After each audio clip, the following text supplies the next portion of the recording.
magpa-relax kaunti after doing some business. So ano bang topic natin for today? Celebrate small wins.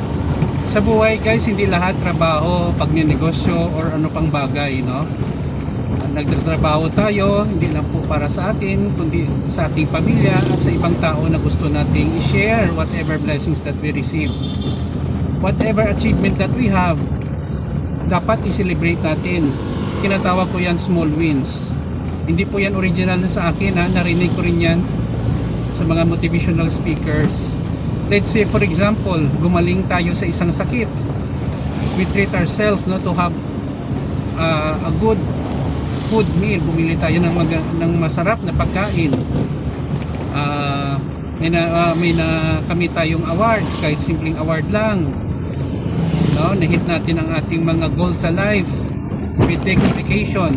These small wins guys are very essential for our lives, kasi guys ito po ang nagpapamotivate sa atin, nagbibigay sa atin ng encouragement and a form of relaxation also, no? Na kahit mga maliliit na bagay, we value things. Hindi pwede guys na wala siyang value kahit maliit na mga bagay. Pagkaroon natin ng gusto nating gamit, celebrate natin yan. I am very happy because I was able to buy my favorite phone. Anong masama dyan? Pinaghirapan mo rin yan.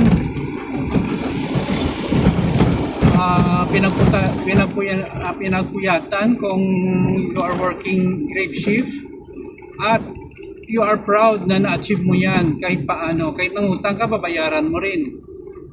Small wins are very important, no? So sa bawat isa sa atin. Okay, so wag nating i-neglect ang ating mga maliliit na tagumpay sa buhay guys. Tandaan po natin yan. Life is very short to be wasted, kumbaga. So yun lang po guys, sana po ay minatutunan po kayo about celebrating small wins. Maraming salamat guys. See you in the next video. Keep safe everyone. Ito naman pong kaibigan ni Jake. Paalam guys. Thank you for watching.